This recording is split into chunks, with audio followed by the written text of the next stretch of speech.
thank you. This is an honor to be here. I'm Skip Bennett, and I own Island Creek Oysters, a company I started in the early 90s in Duxbury, Massachusetts. And I'm here today to talk about the brand, a little bit about the brand, which is, I have to admit, it's terribly intimidating, because usually when I'm talking about Island Creek Oysters, I talk about oyster farming, which is easy for me because that's what I do. And also because most people don't know anything about oyster farming. So if I'm having a hard time, I can just make stuff up. So I want to talk about, really, the whole thing started as a farm, as a shellfish farm in Duxbury. And then from there, kind of all these arms grew off. And I'd like to talk about each one just to give you an idea of what we do today.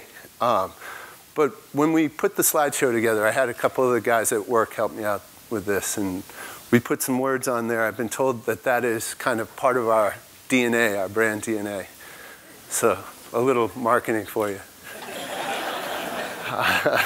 So I want to talk quickly about the product, location, quality, and service, because really at the core of what we do is oysters. But the location is equally as important, because, well, Duxbury is a beautiful place, and most of us that work there grew up there. But also, oysters are very similar to wine in that they take on the characteristics of their environment.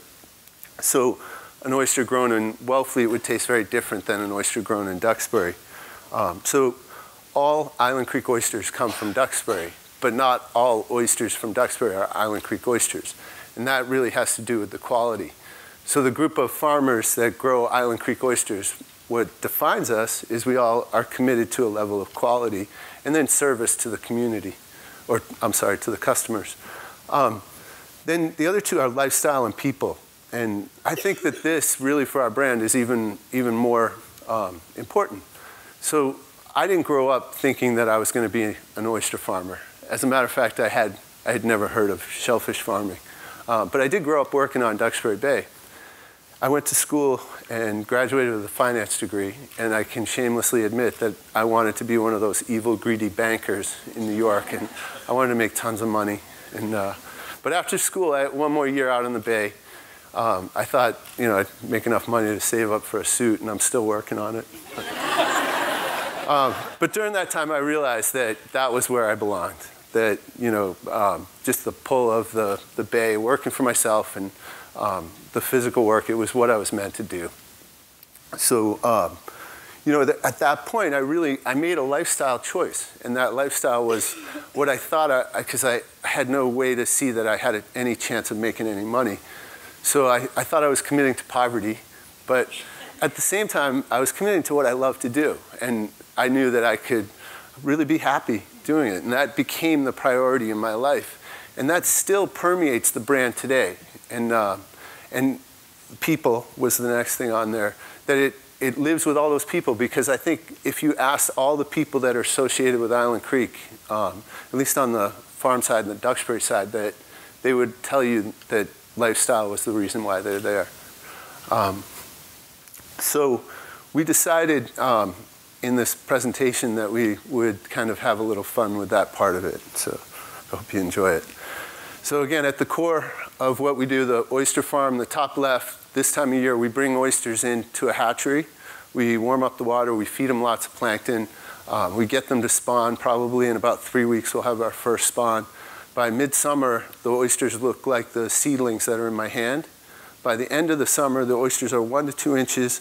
We shovel them right over onto the floor of the bay in areas that we lease. And then we call them free-range oysters at this point. So 12 months later, we can use small boats with small dredges to harvest those oysters. And that is the quickest description of oyster farming I've ever given. So the first kind of arm to grow out of the business was the wholesale company.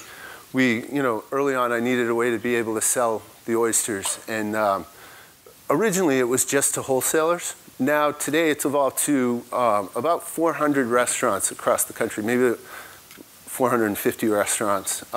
Many of those restaurants are, the menu there from French Laundry is, Restaurant Magazine has rated French Laundry the #1 restaurant in the world several times. And if you were ever lucky enough to get a reservation there, the menu changes every day, but the one thing every guest will have is their signature dish called oysters and pearls, and we are the oyster that they use.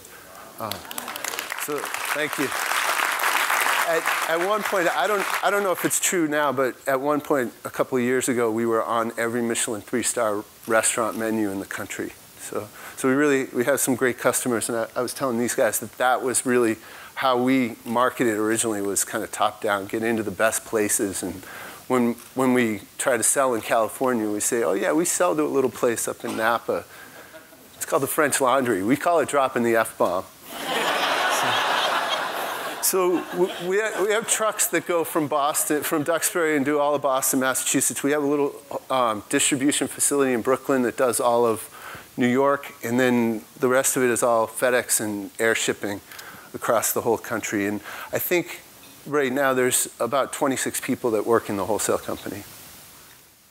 The next is the restaurants. So 3.5 years ago, we opened the Island Creek Oyster Bar. And for me, it was really a great way to move more oysters, but also to get the brand out to people and get as close to the consumer as possible. And that was something really appealing to me. I had no idea that it would be received so well, and it's been amazing.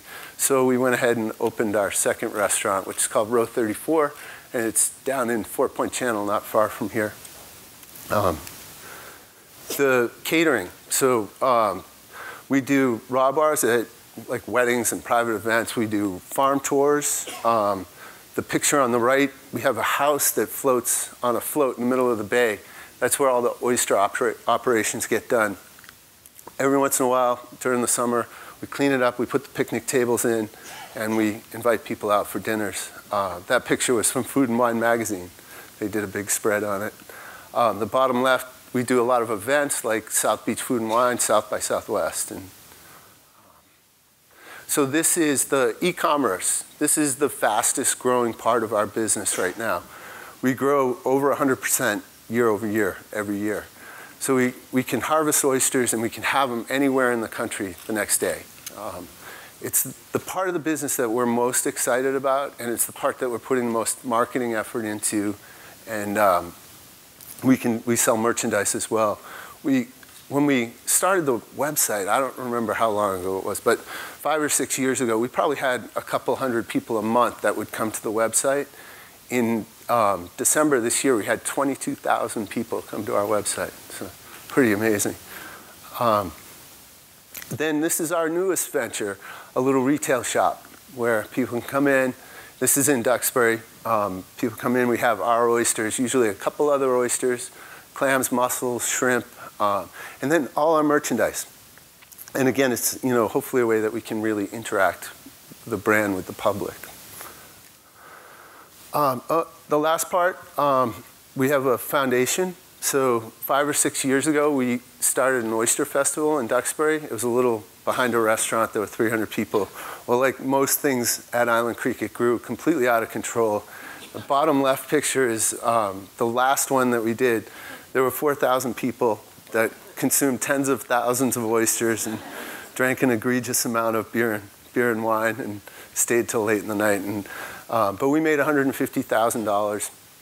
We continue that effort today. We've partnered with Woods Hole Oceanographic Institute to build a shellfish hatchery in Tanzania to kind of augment the wild fisheries in the coastal villages.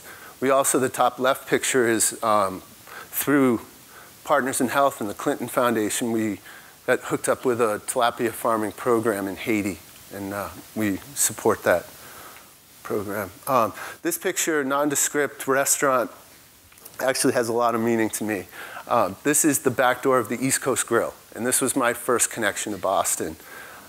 In 2001, we were just selling to wholesalers, and I wouldn't even say I was swimming in debt, I was mostly drowning in debt. Just from years of trying to get this thing to work, and that year I had this big crop that was ready to go, and it was going to save me.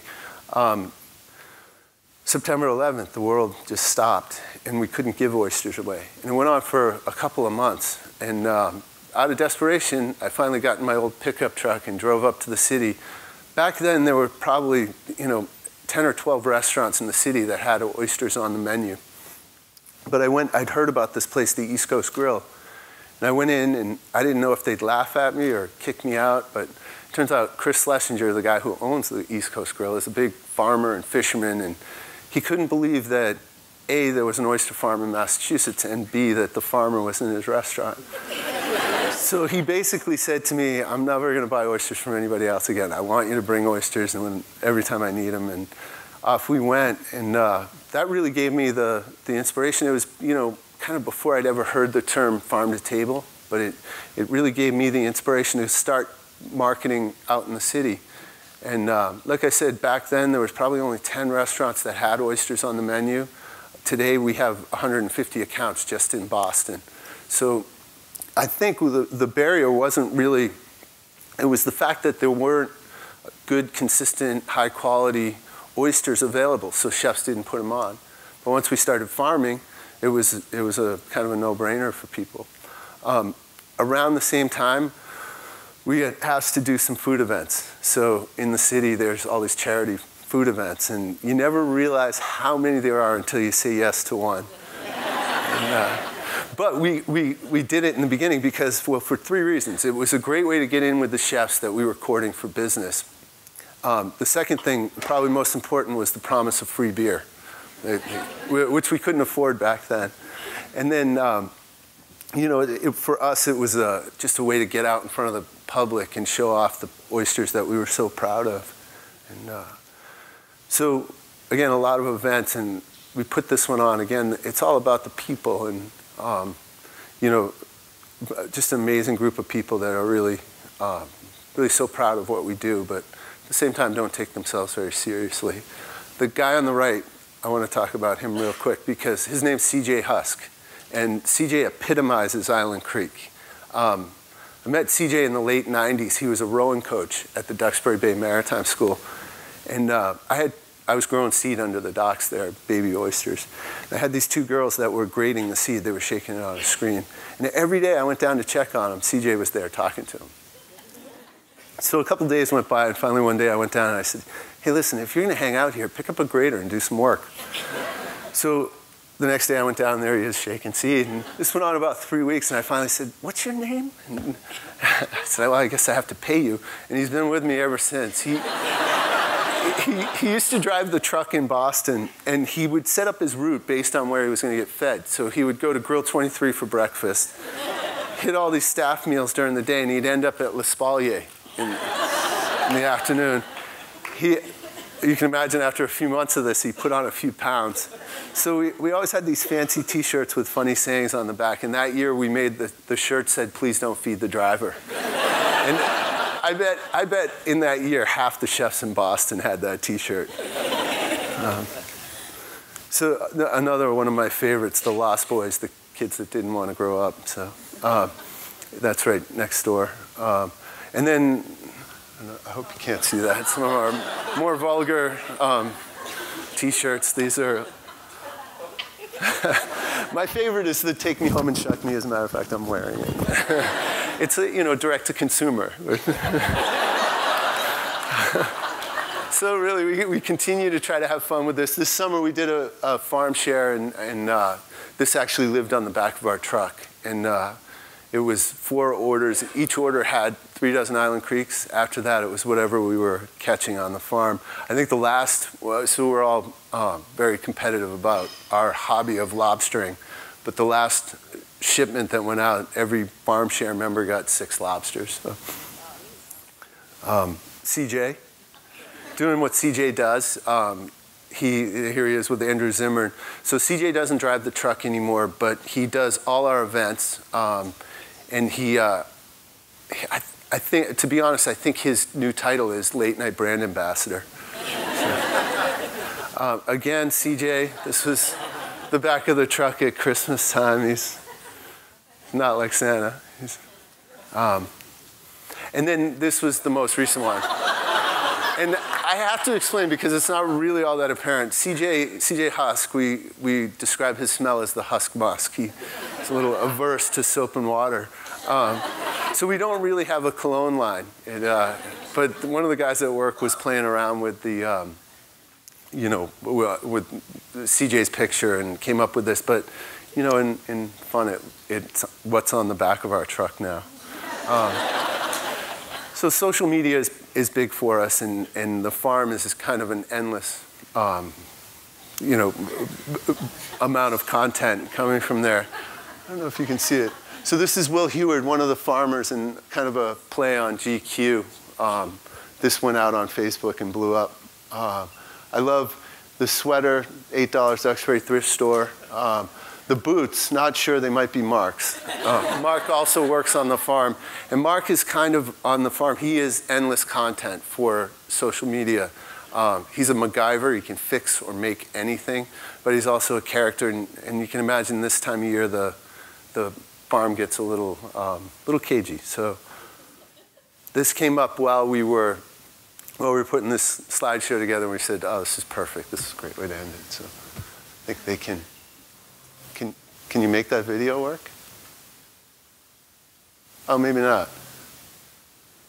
I guess not. So anyway, it's kind of silly. But social media is a great way for us to get customers. So anyway, thank you for listening to me, for your time, and you'll all meet CJ afterwards. He's downstairs shucking. So.